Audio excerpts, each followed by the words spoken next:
സനയിൽ നിന്നും അങ്ങനെ ഒരു കടുത്ത മറുപടി കിട്ടിയതിന് ശേഷമുള്ള ദിവസങ്ങളിൽ ആകാശ് മാഷിൻ്റെ ഉള്ളിലെ സമാധാനം പൂർണ്ണമായും നഷ്ടപ്പെട്ടിരുന്നു. രാത്രികളിൽ വീട്ടിൽ ഒറ്റയ്ക്കിരിക്കുമ്പോൾ സന അന്ന് വരാന്തയിൽ വെച്ച് പറഞ്ഞ ആ വാക്കുകൾ അവൻ്റെ ചെവിയിൽ വീണ്ടും വീണ്ടും മുഴങ്ങി കേൾക്കുമായിരുന്നു. അവൾ തന്നിൽ നിന്ന് അകലാൻ ബോധപൂർവ്വം ശ്രമിക്കുകയാണെന്ന തിരിച്ചറിവ് അവനെ വല്ലാതെ അസ്വസ്ഥനാക്കി. എങ്ങനെയെങ്കിലും അവളോട് തനിയെ ഒന്ന് സംസാരിക്കണം, തൻ്റെ ഭാഗം വിശദീകരിക്കണം എന്ന് കരുതി അവൻ കോളേജിൽ നിരന്തരം ഒരവസരത്തിനായി ശ്രമിച്ചുകൊണ്ടേയിരുന്നു. പക്ഷെ പിന്നീട് അങ്ങോട്ട് ദിവസങ്ങളും ആഴ്ചകളും വളരെ പതുക്കെയാണ് കടന്നുപോയത്. അവൾ പഴയതുപോലെ ഒതുങ്ങിയിരിക്കുകയല്ല ചെയ്തത്. അവൾ മനഃപൂർവ്വം കോളേജിലെ എല്ലാ കാര്യങ്ങളിലും ആക്റ്റീവാകാൻ തുടങ്ങി. ആകാശ് മാഷിൻ്റെ മുന്നിൽ താൻ തളർന്നു പോയിട്ടില്ലെന്ന് കാണിക്കാനുള്ള അവളുടെ ഒരു വാശിയായിരുന്നു അത്. ക്ലാസ്സിലെ തമാശകളിൽ പങ്കുചേരുമ്പോഴും അവൾ മാഷിൻ്റെ സാന്നിധ്യം പൂർണ്ണമായി അവഗണിച്ചു. ഈ മാസങ്ങൾക്കിടയിൽ അവളെ ഒന്ന് കണ്ട് സംസാരിക്കാൻ ആകാശ് ചെയ്യാത്ത ശ്രമങ്ങളില്ലായിരുന്നു. അത്രമാത്രം അവൻ അവളുടെ പുറകെ നടന്നു. ഒരു ദിവസം പീരിയോഡിക്കൽ അറ്റൻഡൻസ് കുറവുള്ള കുട്ടികളുടെ ലിസ്റ്റ് ഒപ്പിടിയിക്കാൻ വേണ്ടി മറ്റു കുട്ടികളോടൊപ്പം സനയും സ്റ്റാഫ് റൂമിലേക്ക് വന്നു. ആകാശ് സനയിൽ നിന്ന് പേപ്പർ വാങ്ങി ഒപ്പിടുന്നതിനിടയിൽ പതുക്കെ ചോദിച്ചു, "ഇതെന്താ ഗീതു വരാത്തത്? അവളുടെ പേരും ഇതിലുണ്ടല്ലോ." സന ഒട്ടും കൂസലില്ലാതെ പറഞ്ഞു, "അവൾക്ക് വരാൻ മടിയായിട്ടല്ല സാർ, സാറിന് വെറുതെ ബുദ്ധിമുട്ടിക്കണ്ടല്ലോ എന്ന് കരുതിയ." അത് കേട്ട് ആകാശ് ജനലിലൂടെ പുറത്തേക്ക് നോക്കുമ്പോൾ വരാന്തയുടെ അറ്റത്ത് ഗീതു മാറി നിൽക്കുന്നത് അവൻ കണ്ടു. അവൻ വേഗത്തിൽ ആ പേപ്പറുമായി പുറത്തേക്ക് ഇറങ്ങിച്ചെന്ന്, "ഗീതു ഒന്ന് നിന്നേ" എന്ന് വിളിച്ചെങ്കിലും അവൾ കേൾക്കാത്ത ഭാവത്തിൽ ഒട്ടും നിൽക്കാതെ വേഗത്തിൽ നടന്ന് ക്ലാസ്സിലേക്ക് കയറി കഴിഞ്ഞിരുന്നു. പിന്നെയും കുറേ ആഴ്ചകൾ കഴിഞ്ഞാണ് ക്യാൻറ്റീനിൽ വെച്ച് ആ സംഭവം നടക്കുന്നത്. നല്ല തിരക്കുള്ള ഉച്ച സമയം. ഗീതവും കൂട്ടുകാരും ഒരു ടേബിളിലിരുന്ന് ചായ കുടിച്ച് സംസാരിക്കുകയായിരുന്നു. ആകാശ് മാഷും മറ്റൊരു അധ്യാപകനും അങ്ങോട്ട് കയറി വന്നു.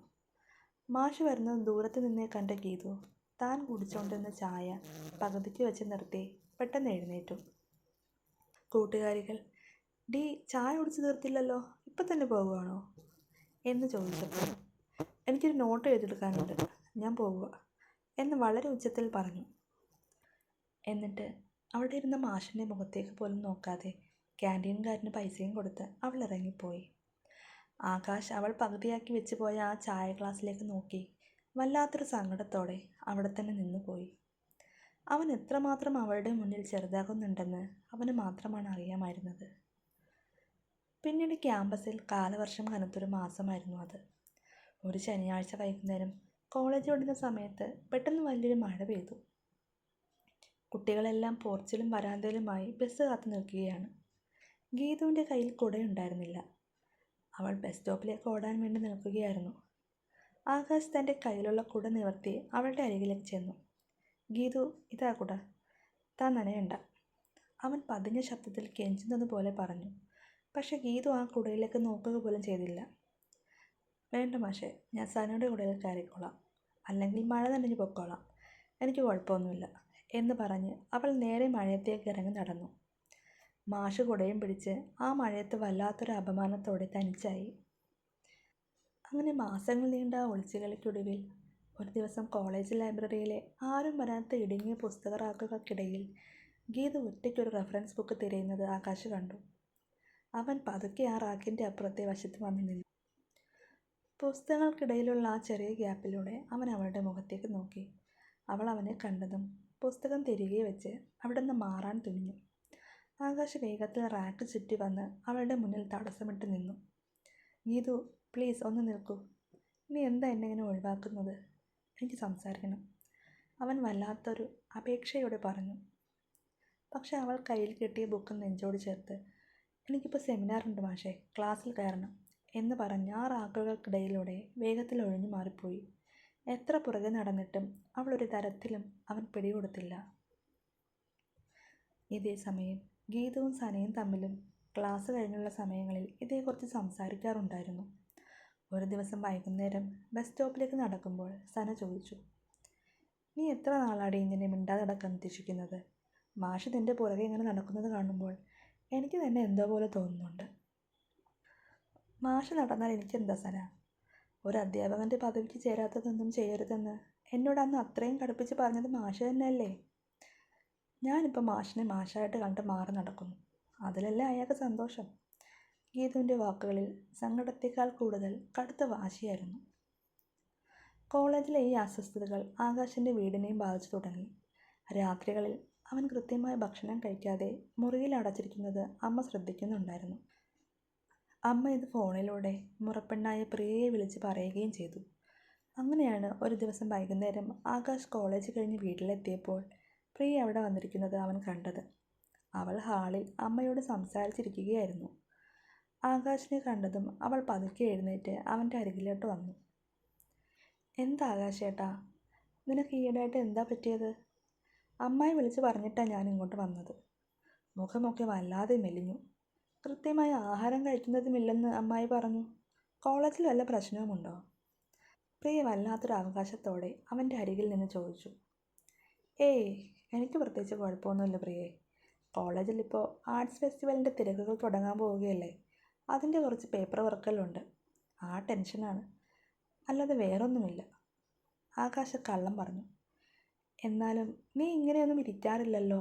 എന്തെങ്കിലും ഉണ്ടെങ്കിൽ എന്നോട് പറയാമല്ലോ എന്ന് പ്രിയ പറഞ്ഞപ്പോഴും ആകാശ് വെറുതെ ഒരു ചിരിയോടെ ഒഴിഞ്ഞു മാറി.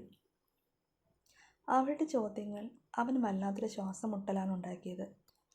തൻ്റെ മനസ്സിൽ ഗീത മാത്രമുള്ളപ്പോൾ വീട്ടുകാർ പ്രിയയെക്കുറിച്ച് സംസാരിക്കുന്നത് അവന് താങ്ങാൻ കഴിയുന്നതിലും അപ്പുറമായിരുന്നു. അങ്ങനെ മാസങ്ങൾ കഴിഞ്ഞാണ് ഡിപ്പാർട്ട്മെൻറ്റിൽ ഒരു പ്രധാന സംഭവം നടക്കുന്നത്. തേർഡ് ഇയറിലെ കുട്ടികൾക്ക് പ്രോജക്റ്റ് ഗൈഡിനെ തിരഞ്ഞെടുക്കണമായിരുന്നു. ഗീതവും സനയും മാധവൻ മാഷിൻ്റെ പേരാണ് കൊടുത്തത്. പക്ഷേ ഡിപ്പാർട്ട്മെൻറ്റ് തലപ്പത്തിൽ നിന്നുള്ള തീരുമാനപ്രകാരം ഗീതുവിൻ്റെ ഗ്രൂപ്പിൻ്റെ ഗൈഡായിട്ട് വന്നത് ആകാശ് മാഷായിരുന്നു. ലിസ്റ്റ് ബോർഡിൽ വന്ന ദിവസം ഗീതു അത് നോക്കി വല്ലാതെ ദേഷ്യപ്പെട്ട് നിൽക്കുന്നത് ആകാശ് കണ്ടു. അവൾ നേരെ മാധവൻ മാഷിൻ്റെ അരികിലേക്ക് ചെന്ന് പറഞ്ഞു. മാഷെ, ഞങ്ങളുടെ പ്രോജക്റ്റ് ഗൈഡിനെ ഒന്ന് മാറ്റിത്തരാമോ? ആകാശ് മാഷിൻ്റെ തിരക്കുകൾക്കിടയിൽ ഞങ്ങൾക്ക് കൃത്യമായി സൈൻ കിട്ടാൻ പാടായിരിക്കും. മാധവ മാഷ് കണ്ണട ഒന്ന് ശരിയാക്കി വെച്ച് അവളെ നോക്കി അത്ഭുതത്തോടെ ചോദിച്ചു. അതെന്താ ഗീതു, നീ അങ്ങനെ പറയുന്നത്? ആകാശം നല്ലോണം ഹെൽപ്പ് ചെയ്യുന്ന ആളല്ലേ. മാത്രമല്ല പ്രോജക്റ്റിൻ്റെ ലിസ്റ്റൊക്കെ HOD സൈൻ ചെയ്ത് ഡിപ്പാർട്ട്മെൻറ്റിൽ കൊടുത്തതാണ്. ഇനിയിപ്പോൾ അത് മാറ്റാൻ പറ്റില്ല. നിങ്ങൾ ആകാശിൻ്റെ അടുത്ത് തന്നെ പൊക്കോ, ഞാൻ പറഞ്ഞോളാം. അപ്പുറത്തിരുന്നത് കേട്ട ആകാശിൻ്റെ നെഞ്ച് പൊളിയുകയായിരുന്നു. തൻ്റെ മുഖത്ത് നോക്കി സംസാരിക്കാതിരിക്കാൻ അവൾ ഡിപ്പാർട്ട്മെൻറ്റിൽ വരെ കളി തുടങ്ങിയെന്ന് അവൻ തിരിച്ചറിഞ്ഞു. അവൾക്ക് തൻ്റെ മുഖം കാണുന്നത് അത്രയും വെറുപ്പാണോ എന്ന് അവൻ ചിന്തിച്ചു. അവിടെ വെച്ച് ആകാശ് ഉറപ്പിച്ചു, ഇനി ഇങ്ങനെ ഒഴിഞ്ഞു മാറാൻ അവൾ അനുവദിച്ചുകൂടാ. പ്രോജക്റ്റ് ഡീറ്റെയിൽസ് ചർച്ച ചെയ്യാൻ വേണ്ടി അവൻ തേർഡ് ഇയർ ക്ലാസ്സിലേക്ക് ചെന്നു. കുട്ടികളോടെല്ലാം സംസാരിച്ച ശേഷം അവൻ ഗീതുവിൻ്റെ മുഖത്തേക്ക് നോക്കി ഗൗരവത്തിൽ പറഞ്ഞു. ഗീതുവും സനയും വൈകുന്നേരം ക്ലാസ് കഴിഞ്ഞിട്ട് പ്രോജക്റ്റിൻ്റെ റെഫറൻസ് ബുക്കുമായി താഴത്തെ നിലയിലെ സെമിനാർ ഹാളിലേക്ക് വരണം. എനിക്ക് ചില തിരുത്തലുകൾ വരുത്താനുണ്ട്. വൈകുന്നേരം 4:30 ബെല്ലടിച്ചപ്പോൾ എല്ലാവരും വീട്ടിലേക്ക് പോകാൻ തിരക്ക് കൂട്ടി. ഗീതുവിന് പോകാൻ വല്ലാത്ത വാശിയുണ്ടായിരുന്നെങ്കിലും ഓഫീഷ്യൽ കാര്യമായതുകൊണ്ട് അവൾക്ക് നിൽക്കേണ്ടി വന്നു. സനയും അവളുടെ കൂടെ ഉണ്ടായിരുന്നു. സെമിനാർ ഹാളിൽ ആകാശ് മാഷ് കസേരയിലിരുന്ന് ഫയലുകൾ നോക്കുകയായിരുന്നു. ഗീതുവും സനയും അകത്തേക്ക് കയറി ചെന്നു. ആകാശ് പതുക്കെ എഴുന്നേറ്റ് സനയുടെ മുഖത്തേക്ക് നോക്കി പറഞ്ഞു. സന, നീ ഒന്ന് ഡിപ്പാർട്ട്മെൻറ്റ് വരെ പോയി അവിടുത്തെ മെയിൻ രജിസ്റ്റർ ബുക്ക് ഒന്ന് ഇങ്ങോട്ട് എടുക്കാമോ?